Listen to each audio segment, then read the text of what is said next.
What's going on, everyone? I'm Alex and this is the review of the Samsung Galaxy Grand Prime. I'm not sure why it's called Grand and Prime because it's not a Prime phone and it's not Grand either. So this phone has a 5-inch display. It's not a bad display, however it's not the best out there. I mean, the resolution, it's only 540 by 960. So it's still okay for this size, but it could be a bit better for the price. This phone costs about $250. Has a quad-core Snapdragon 410 processor, so it's clocked at 1.2 GHz. Has 1 GB of RAM, 8 GB of internal storage, 8 megapixel camera on the back, and the 5 megapixel camera on the front.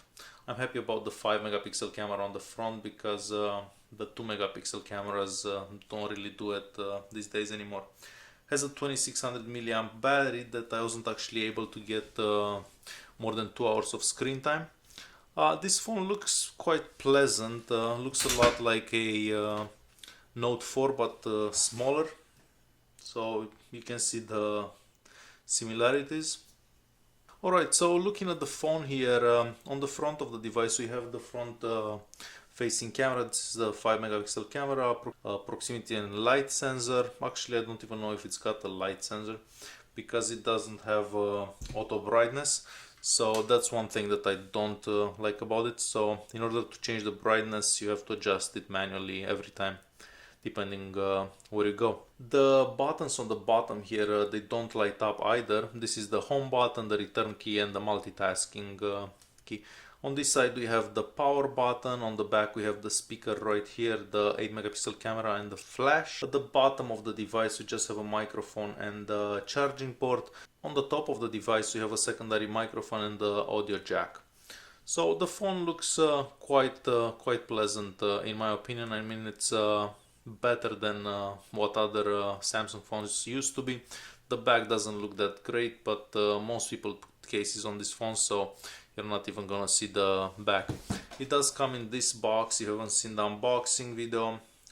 Some information about the device right here on the box. Other than that, nothing special about the box. Alright, so I'm gonna start with the Antutu benchmarks. I actually took a couple of screenshots so I don't have to do the test while I was doing this. So a score of 21,000, I got 22,500 in a different test. Here we have some information about the device itself, the internal storage, the processor, and the 5 megapixel camera on the front and the 8 on the back. So it's not the fastest device out there, not the worst either, and it's an entry-level device. Alright, first I'm gonna start with the sensor box so you can see what sensors it has. So not that many sensors as you'd expect, it's an entry-level device. Next, the multi-touch tester, so you can touch the screen in 5 places in the same time and they will all register. That's good for gaming. Some phones don't have that. If we go into the GPS test, it's gonna take a couple of seconds till it gets the location, which is very fast. We're inside the house, so as you've seen, it was really quick. Google Maps works really good with it as well. Next, I'm gonna turn off the Wi-Fi. I will do a speed test. I'm on LTE on Rogers in Canada. So I'll just do a speed test really quick and see how fast it goes. And as you can see, 26 download, 13 upload. However, it's a busy time of the day, so the network is a bit slow. Next, let me go into settings here. This phone is running Android 5.1.1.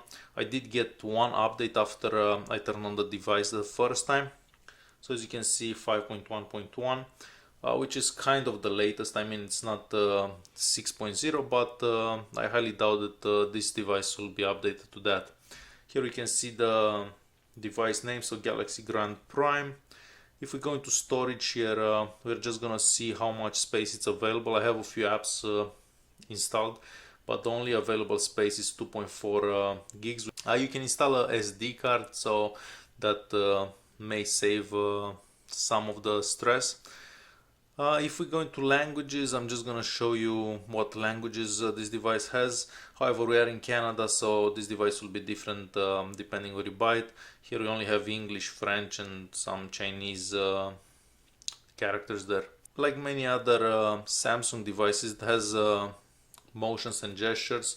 However, doesn't have as many as other Samsung devices. We do have NFC inside, so that's good for like payments and stuff like that. And other than that, it's very basic and it looks a lot like any other Samsung device. Next, I'm gonna take a look at the camera. I kind of like the camera on this device. You can find some sample pictures in the video's description there. The camera does seem to take pictures quite quick and focus pretty good. We have a couple of settings here, like the size of the picture. You can choose 8 megapixel or whatever size you would like. The video size, you can get full HD, so basically 1080p. And we do have a couple of modes right here. For example, Pro, you can choose a couple of options here. The ISO, the white balance and stuff like that. If we turn the camera around, I'm gonna take a picture of myself. And let's check this picture out. You're gonna see there is quite a bit of detail in it. So it's a decent front-facing camera, better than a lot of cheap phones that come with a 2 megapixel camera. Alright, so let me turn this around. And what other modes do we have? We have like a rear cam selfie, a beauty face, HDR, and basically like any other Samsung device. So the camera, it's quite decent for the price of the device.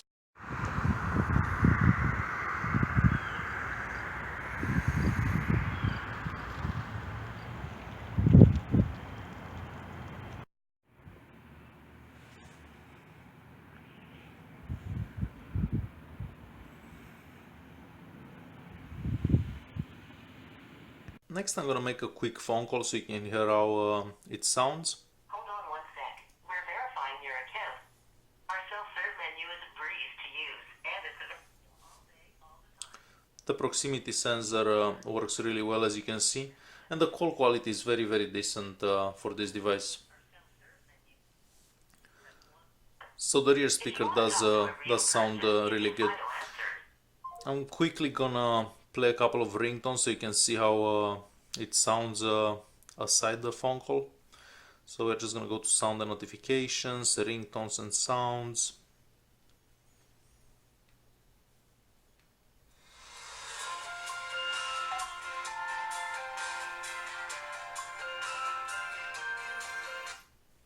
And as you've heard, it does sound quite loud. If you want to see a gaming test to this device, check out the link in the video's description. There is also a gaming test in there. Next, I'm quickly gonna open the YouTube app. I'm just gonna play a random video. Let's press done. I'm gonna look for one of my own videos so you can play it. I know it's in 1080p at 60 frames per second. I'm just gonna get one of the drone because they're the best quality. So we'll skip this ad here. And the maximum quality is gonna be 480p, unfortunately, because the screen resolution doesn't support anything more than that.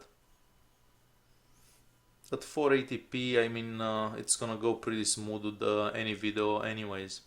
So that's the maximum resolution for that. Next, I'm just gonna open Chrome so you can see how it zooms in and zooms out. So I'm just gonna open this page right here.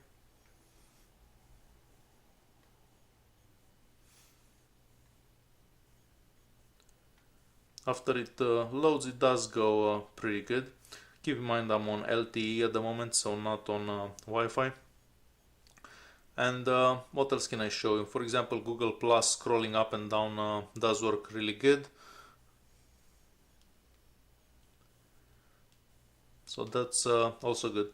Overall, for 250 bucks, I believe this is a pretty decent device. It does look good except for the back. I wish the back would have been a bit different, but the front here, if you don't mind that there is no notification light and the buttons aren't lighting up, this is a pretty decent device. Thanks for watching and don't forget to subscribe.